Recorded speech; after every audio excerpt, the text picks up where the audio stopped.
तो जय शनिदेव मेरा जो YouTube चैनल है उस चैनल पे बहुत सारे ऐसी बहनें हैं जो कि मुझे बार बार कमेंट करती हैं कि क्या भैया हम लेडीज से जो पीरियड रहता है, जो 7 दिन का जो टाइम रहता है, उस पीरियड के दौरान क्या हम दीपदान कर सकते हैं या फिर क्या हम मंत्र जाप कर सकते हैं, ध्यान कर सकते हैं, क्या हमारे घर के अंदर जो मंदिर है उसके अंदर हम देवी देवताओं की पूजा पाठ कर सकते हैं। तो मैं उन लोगों के लिए बता देना चाहता हूँ कि कुछ कुछ नियम ऐसे हैं जहाँ पे आप नहीं कर सकते, लेकिन कुछ कुछ नियम ऐसे भी हैं जहाँ पे आप कर सकते हैं, लेकिन वो सब अलग अलग प्रक्रिया रहती है। लेकिन एक सरल भाषा में, एक सरल तरीके से मैं आपको बताता हूँ कि आप क्या क्या कर सकते हैं। तो तो जो भी है, जैसे कि आपको अगर दीपदान करना है तो आप क्या कर सकते हैं कि आपके घर के अंदर अगर कोई भी मेंबर है तो वो कर सकता है। अगर आपने पहले से शुरुआत आपने की, आप हमेशा करते हैं, लेकिन पीरियड के दौरान आप वहाँ पे नहीं जा सकते, तो आपको वहाँ पे नहीं जाना है। यानी कि आपको एक तो अपने घर के अंदर का जो मंदिर है वहाँ पे नहीं जाना है, एक आपके जो रसोई घर है वहाँ पे नहीं जाना। देखो, रसोई घर का तो बहुत सारे लोग नियम पालते हैं और बहुत सारे लोग नहीं भी पालते हैं, तो वो आपके ऊपर निर्भर करता है कि आप उसका नियम बनाते हैं कि नहीं बनाते। लेकिन ज़्यादा करके लोगों के घर में मैंने देखा है कि लोग रसोई के घर में भी जी जाते हैं और उससे लेडीज के हाथ का खाना भी नहीं खाते हैं। तो दीपदान आप नहीं कर सकते। आप किसी भी घर के मेंबर को आप बोल सकते हैं और उन्हें बोल के आप उनके द्वारा आपके नाम का दीपदान कर सकते हैं, उसमें कोई प्रॉब्लम नहीं है। लेकिन आपको उस दीपक के नज़दीक भी नहीं जाना है, आपको उस दीप को हाथ भी नहीं लगाना है, कुछ भी आपका हाथ वहाँ पे नहीं लगना चाहिए। दूसरी बात आती है कि क्या हम मंत्र जाप कर सकते हैं। तो मंत्र जाप आप उस तरीके से नहीं कर सकते जैसे कि आपने आसन लगाया, माला ली और बैठ के जब मंत्र जाप करते हैं, तो उस तरीके से नहीं कर सकते। लेकिन इस 7 दिन के अंदर अंदर आप मानसिक जाप कर सकते हैं। मानसिक जाप कैसे कि आपको माला को हाथ नहीं लगाना है, आसन को हाथ नहीं लगाना है। जैसे आप दिनचर्या में कुछ भी काम करते हैं, घर के अंदर कुछ भी काम करते करते आप मानसिक जाप मन के अंदर कर सकते हैं, उसमें कोई भी प्रॉब्लम नहीं होती है, तो वो आप कर सकते हैं, उसमें कोई दिक्कत नहीं है।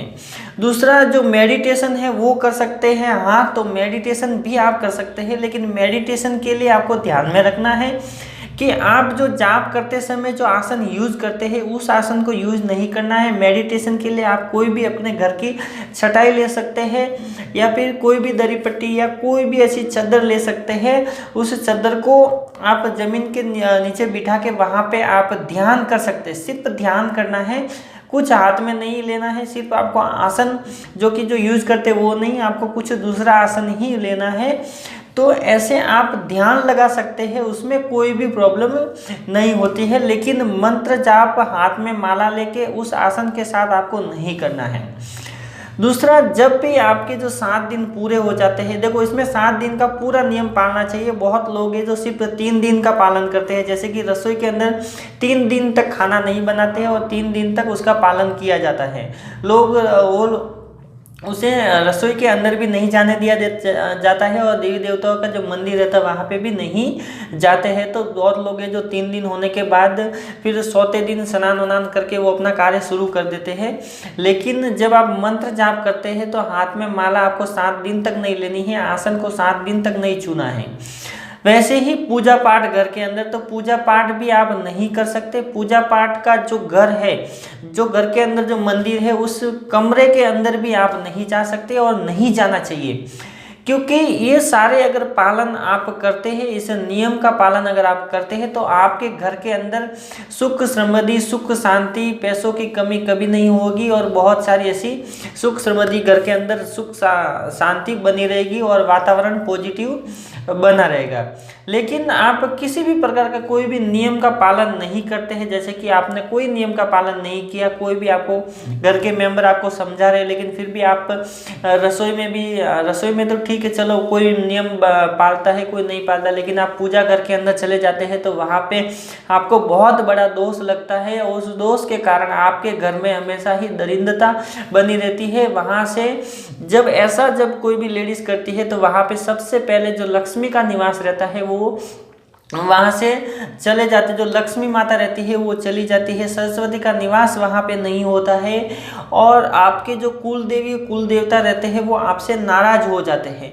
वो घर के अंदर ही रहते हैं, वो नहीं चाहते हैं कहीं पे, लेकिन वो आपसे नाराज हो जाते हैं, और इसी कारण से आपको तरह तरह की कुछ भी यातनाएं देते हैं जिससे कि आपको एक सबक मिले।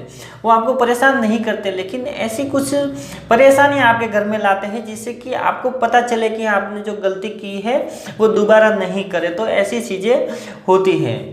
तो इन 7 दिनों के अंदर अंदर आप सिर्फ मानसिक जाप करें, माला को हाथ नहीं लगाना है, आसन को हाथ नहीं लगाना है।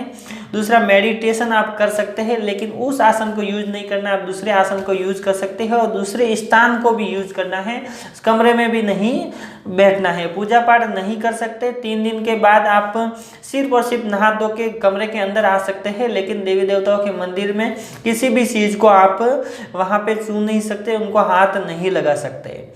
तो ये सारे जो नियम है वो बहुत पहले से चलते आ रहे हैं। ये एक सामाजिक, जैसे कि समाज के तौर पे मैं आपको बताता हूँ, जैसे कि जो कि जैन है, बहुत सारे ऐसे लोग, जैसे समाज है, आपको पता ही रहेगा।